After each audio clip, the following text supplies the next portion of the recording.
I think that on that, that when you first meet that new advanced karate student that comes to your dojo, that you have a unwritten contract between you two emotionally. Okay, great. He takes another art and he's coming to you for some lessons and Aikido instruction. But you already know where he's at. So it's not a surprise. You're not in a dilemma situation with him. Yes. You accept it. Okay, he's going to kind of be hopefully, I'll do the best I can, like Aaron said. You give him everything you got because that's us. But you realize in the back of your mind that they say, hey, thank you for your instruction. You've been great, but I'm going for my seventh Dan in Kempo now, and I've learned a lot here. God bless, So, but it's already a written agreement. Then somebody who's been up to you for second cue and saying, I like this other Aikido instructor, a little bit different. You still have to wish him well, good luck, but that still kind of hurts. That's the in there. With on that same topic, Steve, so you have the student, let's say he's in Shodan, maybe right in the first queue, somewhere around there, and he's out on another art, right, and everything's cool, but all of a sudden you get this person beginning to interact with the students and beginning to show them the other art. That's what I meant earlier. Yes. Oh, it drives me nuts. Yeah.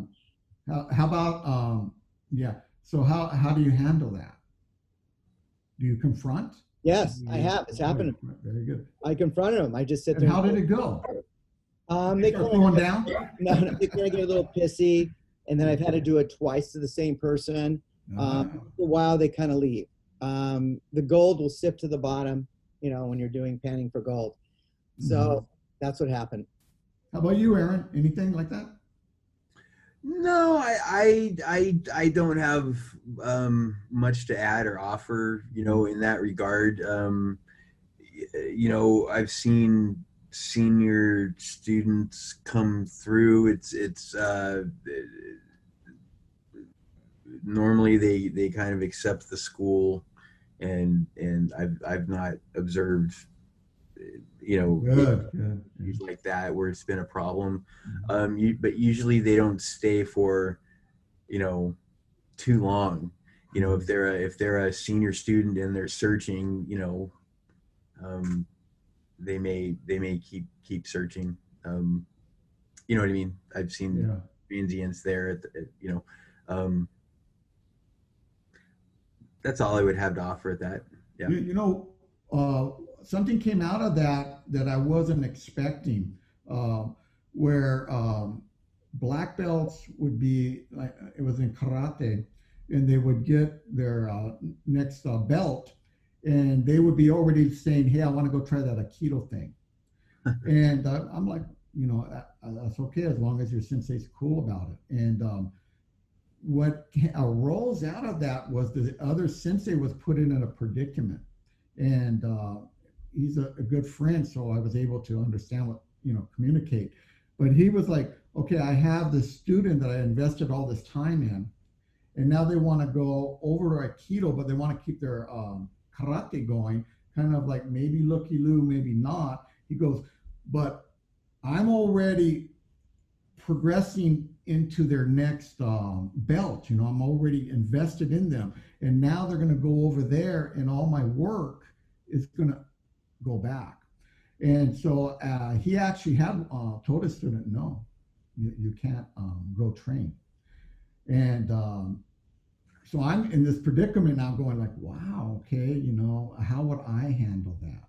How, so you're investing all this into your student, Steve, and you're looking at him, and he's dedicated as ever, and now he's going to go to another sensei. He's not going to leave your dojo, but he's going because he always wanted to try BJJ. And are you give it the blessing, and now because what's happening, he's not just going by himself, but he's also telling the other guys who reach their next belt to say, come on, man, this is awesome, you got to come try this out. That's what happens. Yeah. So what do you say? No. You can only do so much. I mean, you don't want to be a control freak, but at the same time, your expectations, what's in the dojo, and people make their own path. So at least Yeah, I agree. that I know where that student's at now. Yeah, and what problems are, and then I'd ask what are the problems per case, per situation that are being really, so you have a senior student and they're on the top of the pyramid, but they're not driving forward anymore, and they're kind of, they want to sort of look at other things. But if you have a whole student body that's underneath or there still, well, maybe you focus elsewhere. And I'm just thinking, I don't know, I don't think you want to just kick somebody out unless there's just really good cause to kick somebody out, right? Right. So, Yes.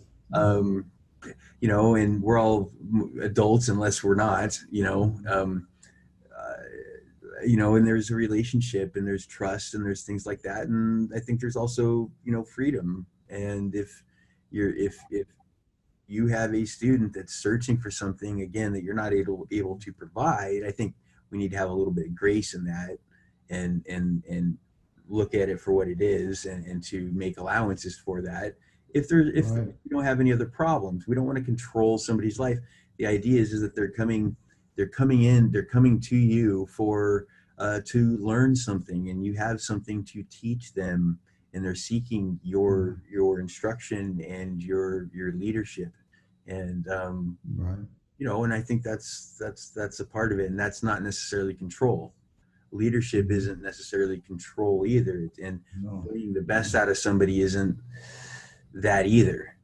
So I think we need to look at everything, and there's the answer. The truth is somewhere in the middle of everything. More than likely. The nice thing is that it's not a real major problem because you only get this a little bit here and there.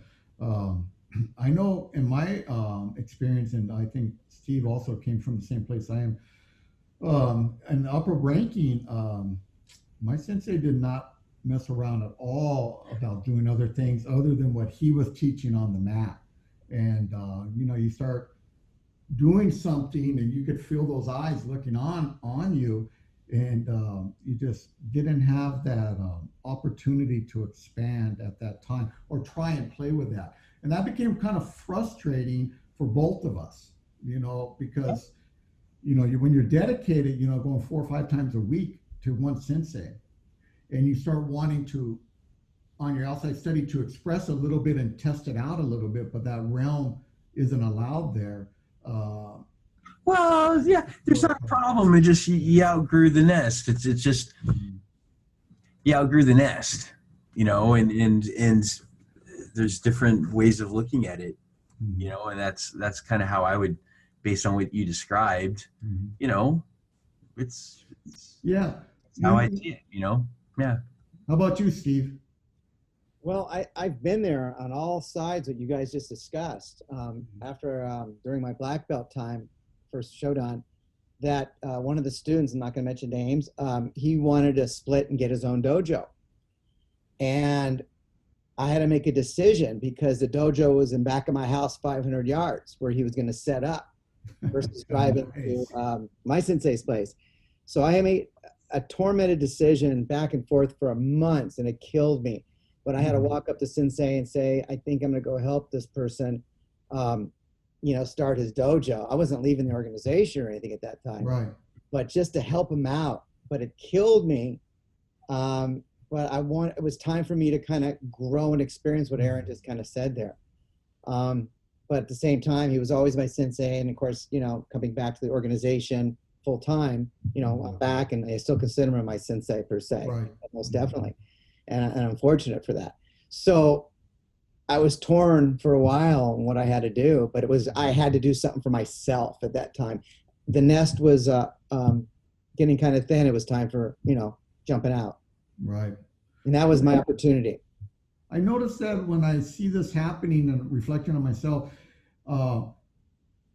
I see it's a burden actually that's more on the, hold on there, guys. We have a little issue there. The bird leaving the nest sound. Yeah. That's the bird. Yeah, flying free. One moment, buddy. You're frozen too. There we go. Okay, fixing. We'll edit that part out. So the issue, I lost my train of thought, so let me focus again, is that, Completely lost you. Must have been. Birdie leaving the nest, student leaving. Oh wow, I lost it. It was something from old Sensei too. No, Okay. oh my god. Hold on, buddies. It's those scammers, man. And I can't turn the notification off because I use it as a monitor. I mean, a recording device. So hold on. It's good thing we can edit. Oh, good. Beautiful. There you go. Okay, here we go. All right. So I think let me get my focus back into this. So within this, it ends up being that from Aikidoists coming in and training in the same art, moving into another art, not too good because they're coming in and maybe disrupting the class and everything, all that area. I agree with that. Very good. Aikido is going into other arts a little bit more easier as long as they don't disrupt the art in our dojo, correct? Right. As long as it take time. If there's not a problem, I would just go back to if there's not a problem, Right. not a problem. It's you just have to address particular issues if they occur, if they happen to pop up, and it's probably going to be a case-by-case basis. It happened recently to me, and one student joined the other student, and they were missing like 4 Saturdays in a row because their other situation art took precedence, and that did bother me, but they got to live their lives too. I don't, can't say anything. Yeah, especially when you're put a lot of time invested in, and you see that they're close to maybe going to the next ranking or black belt. I had one student go all the way in Aikido and years invested in him, about to take his black belt and said bye to the whole art. Really? Wow. And and I seen him afterwards. Great man, very no problem in that area. I remember what I was going to say about. I noticed that usually the burden majority is on that student. If they're trying to do another art in the beginning, go out the senseis and everything, I see that they're the one that's taking on that extra load, and we're getting the byproduct of that, of how we're going to have to deal with it as a instructor inside the dojo, and making sure everything stays harmony. Yeah. So and lining up with as Aaron was alluding to, leadership and everything, about effective learning. You don't want to be splitting things up. And I cannot still wrestle down that I would want to go to another sensei in the same art early in the game. It doesn't, I didn't start taking the Aikido and it was still under the same sensei until I was like 4th Q, I think. And I think we have this sense also that more is more, right? So if you have more instruction, more different, varying degrees of perceptions and, whatever, that you think that maybe more detail and things like that at the very beginning are, particularly for those students that are highly motivated at the beginning, those that are just start really wanting to absorb everything. Sometimes the quicker path is maybe perceived as a slower one. Where maybe a little bit less information, a little bit more focus, less, fewer things, going further in depth on fewer things in the beginning. Right. Yeah. Establish, something before, these wheels start taking off more quickly. A motivated student, they want more, more, and that could be part of it. But I think not to confuse those fundamentals to fully, I would still say to fully engage with that teacher that you trust and get the fundamentals from that teacher. Trust that teacher, find the teacher you trust, get those fundamentals before you move on too far down the path. Yeah, I agree with that. How about you, Steve? You agree? Everybody thumbs up on that? I mean, I can't say any more than we already have. Yeah, I think we get that one. So everybody out there, we look forward to your comments and finding out which camp you line up on. And we greatly appreciate if you hit the subscribe button, the like button, and the notification button. It helps us with the algorithm. And if you have any ideas of some other elephants in the room that you want to talk about, we would love to hear about them. Oh, I think Steve has something. Yes.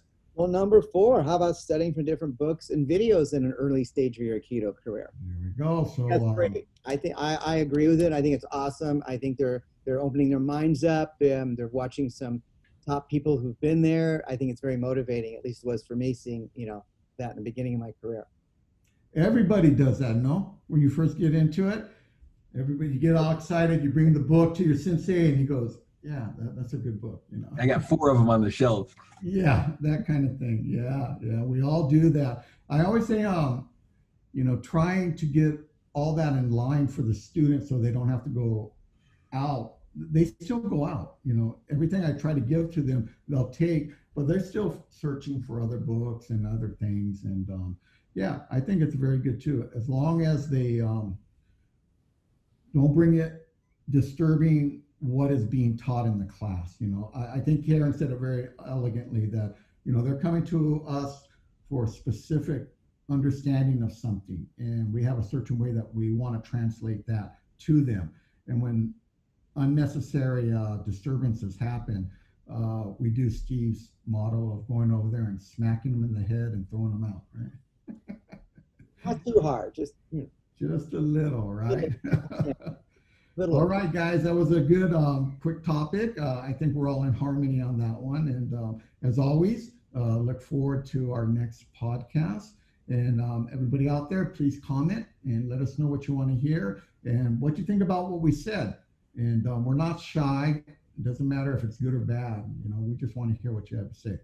All right, guys, thank you for your time as always, my friends. And we'll do the next one real quick. Thanks again for having me. Again, everybody. Take care, buddy.